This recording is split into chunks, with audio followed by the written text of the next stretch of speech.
This week on Bishop's Breakdown, we got a loaded show. Monday Night Raw, Friday Night SmackDown, both brought the heat because it's WrestleMania season. So, it's going to be stacked. It's going to keep building and building until April. And now all eyes are on Ronda Rousey, who's fighting against Gina Carano on Netflix coming up soon. Two pioneers of a women's MMA stepping back into the spotlight. This one could be explosive. And then Mike Tyson, back in the news. But I'll tell you more on that later. But on the hardwood, it's a blue blood showdown. Got Michigan Wolverines. You got the Duke Blue Devils. And what does this game mean right now for the momentum, tournament hopes, and bragging rights? We also closing out Black History Month with another special, black athlete that changes not only the game, but the world around. And I got some personal thoughts to share on the legacy and influence of Jesse Jackson, what he meant to me and what he still represents, and why conversations around leadership and activism still matters today. So lock in, turn it up, tune in, and let's talk about it.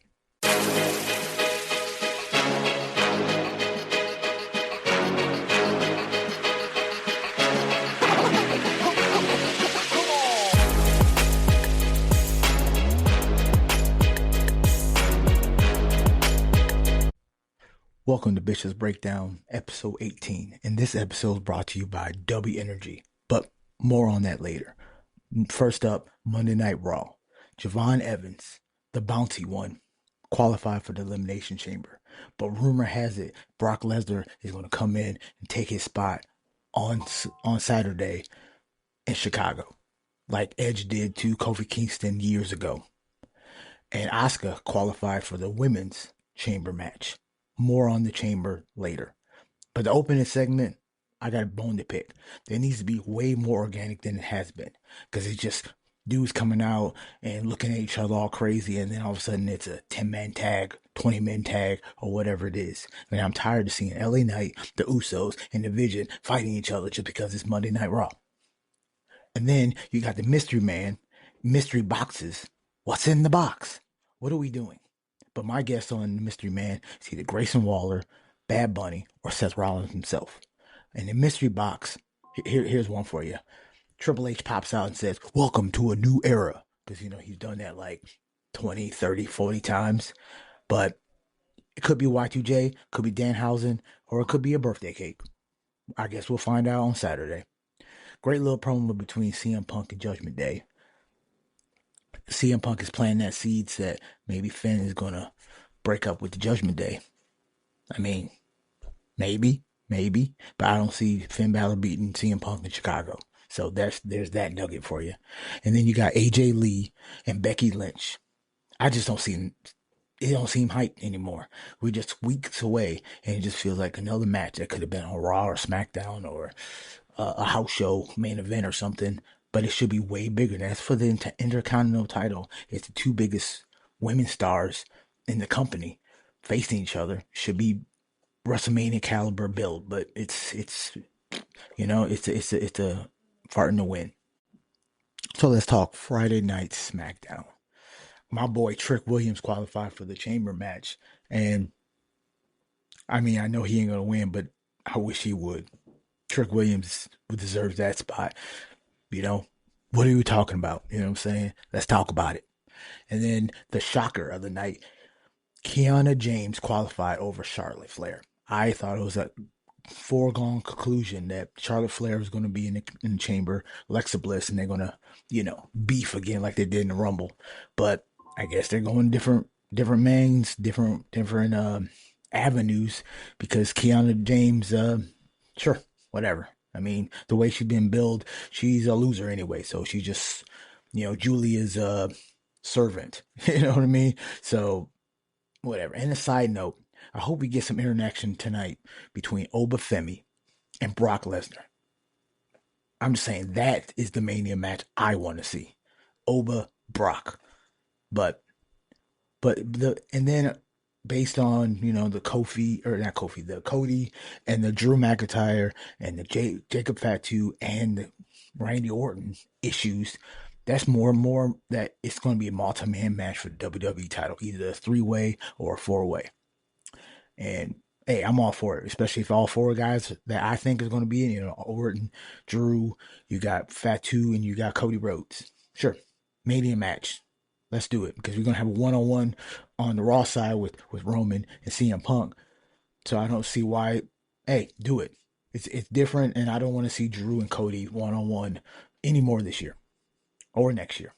And then Jade Cargill. If I close my eyes, I think she's the same green wrestler as she was in AEW when she was the TBS champion.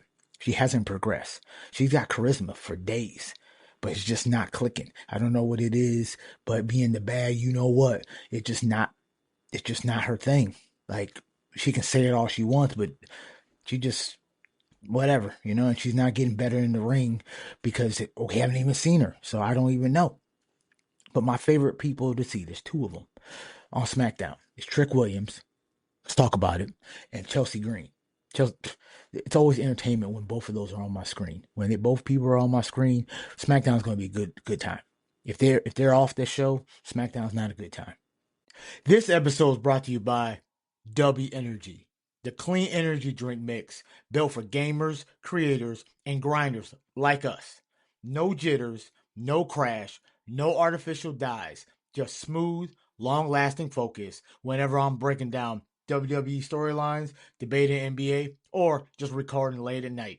It's zero sugars, packed with vitamins and nutrients, and it actually keeps you locked in without the shaky feeling. Head to w.gg and use code Bishop's Breakdown at checkout and save 10%. So level up your energy and let's get back to the breakdown. And thanks for supporting the show. So just for whenever, interesting things pop in, here's some MMA and boxing news. As I stated earlier, Ronda Rousey is having a comeback fight. She hasn't fought in 10 years versus Gina Carano. And you might remember that name. She was Angel Dust in the first Deadpool movie, and she was also Cara Dune in the Mandalorian show. And she hasn't fought for 17 years. So they have combined for 27 years of not fighting. I mean, pregnancy, having a baby, having a family, working in Hollywood. They just haven't fought in the octagon, and they're going to do it against each other on Netflix. So it's either going to be a train wreck or it's going to be a brutal fight because each woman needs this victory. So my pick is Gina Carano. And then Mike Tyson is I don't know why, but he's facing Floyd Money Mayweather. And the last fight Mike Tyson had was against Jake Paul. And the last fight that Money had was 10 years ago against Conor McGregor for his 50th win, the longest unbeaten streak in professional boxing. And he just been exhibitions ever since. But I don't know why. It's all about the money, obviously. But Mike Tyson, Floyd Mayweather, maybe 15, 20 years ago. But right now, who cares? I mean, I watch it if it's free, but who cares? Now off to college basketball.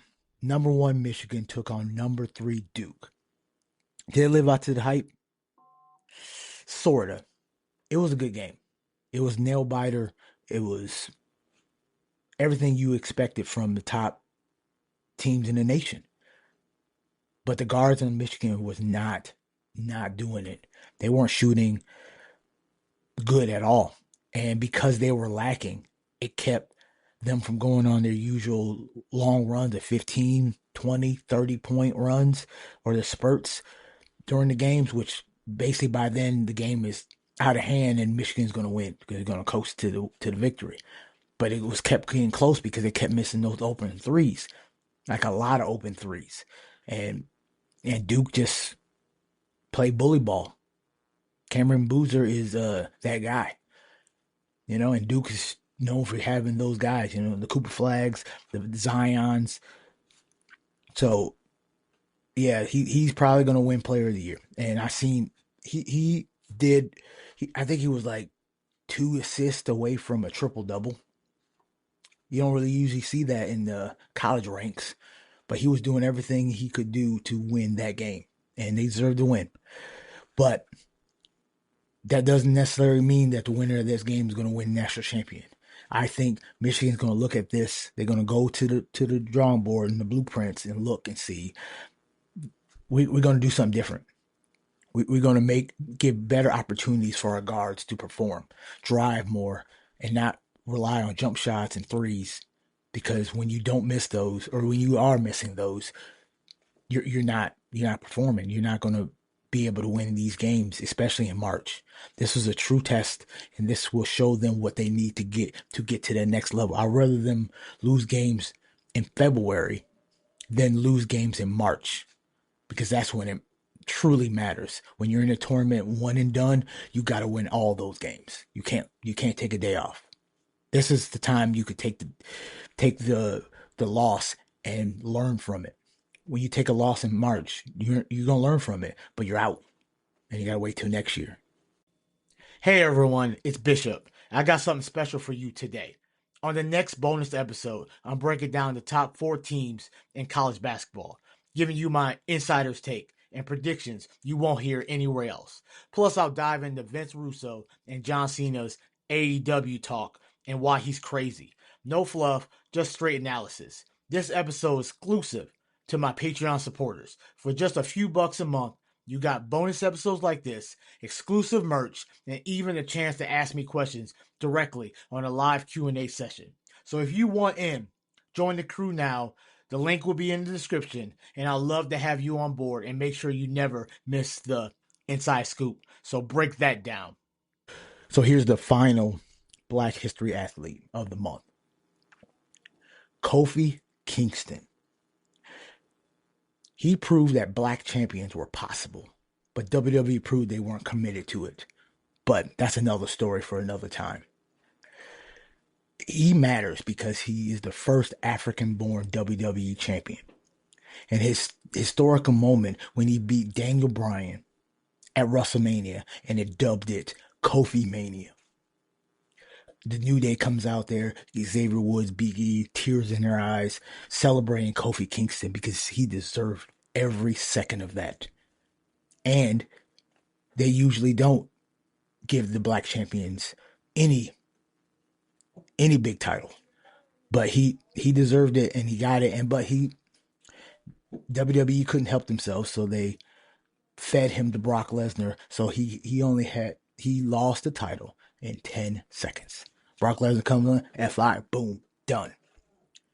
And wasn't the representation without long-term investment, and that's what Kofi Kingston was, because he hasn't even sniffed the world title after that. But Kofi Mania was historic, and the aftermath showed how temporarily black excellence can be in wrestling. But they can be. Look at Oba, look at Trick Williams. The future looks bright, but WWE, please don't feed them to Brock Lesnar and let them shine. You got the Carmelo Hayes too. Please let the black wrestlers shine, because there's no point of letting them go and go to AEW and be strict swerve. So please, Kofi Kingston was a start. He crawled so Oba and Carmelo and Trick could run. And I believe that. So let's talk about it. Jesse Jackson was not just a civil rights man, but he was a symbol of black excellence that I grew up watching. I wasn't old enough to see Martin Luther King, Malcolm X, and those people, but Jesse Jackson was Obama before Obama. He ran for president twice. He finished second to the guy that won the nomination for the Democratic Party, who in turn lost to George Bush. And he could have been the first black president because he was that guy. And I think he would have made a really good president, especially considering the 80s. That was the late 80s. But RIP to Jesse Jackson, and his influence is going to live forever because people are going to have a voice because of people like Jesse Jackson, Martin Luther King, and Malcolm X. Because without these men, without these great men, life wouldn't be like this. Life would have been just status quo. But he said no, and he tried to make his mark in everything he did. I always joke when someone says something racist, like, don't make me call Jesse Jackson, because he'll be right there in your face telling you no. And that's what's so great about Jesse Jackson. And with a heavy heart, I'm sorry to his family, and but he was a great man. He will always be remembered as a great man.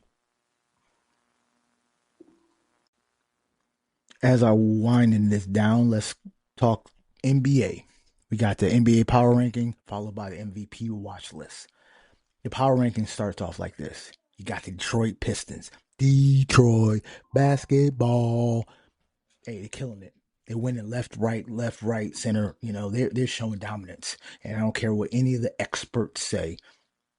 They ain't losing to the Boston Celtics in the 7 game series. I'm telling you that. Detroit Pistons is where it's at. They're playing with momentum. They're playing with heart. They're playing with team ball. Doesn't matter who performs for each night. They're going to win as a team. They're going to lose as a team, but they're going to win as a team. And that's what they do. And then you got the OKC Thunder with Sha. I mean, they're defending champions. So they're always going to be up there. And their record, like I said, they've been showing cracks. They've been showing flaws, but they're still the team to beat in the West. And then you got the San Antonio Spurs with Victor Wembanyama, the unicorn, the talking block machine.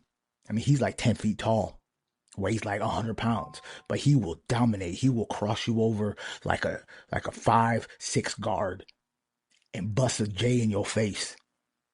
You know what I'm saying? Or he's gonna do a little fake, do a little spin move and dunk on you. Finger roll, jump shots. He got it all.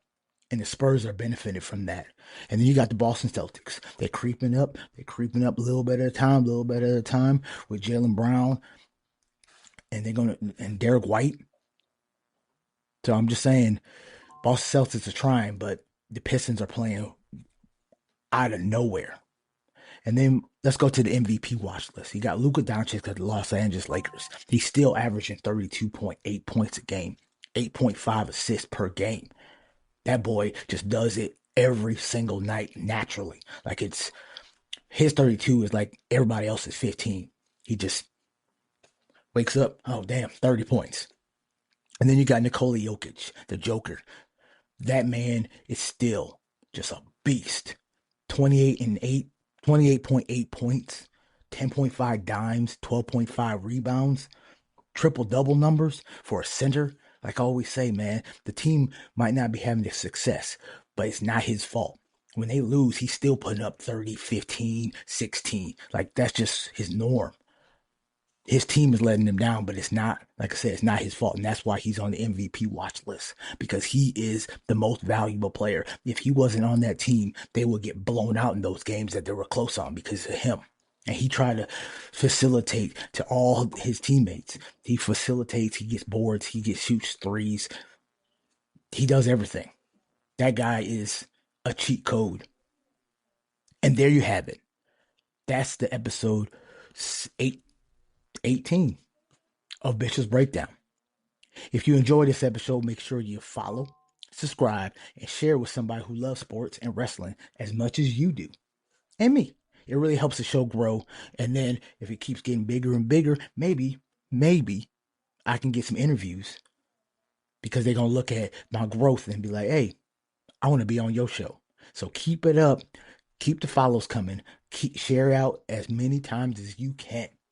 And don't forget, you can support the show and get exclusive content. So don't forget that the links in the description. You get one-of-a-kind merch over at my Patreon.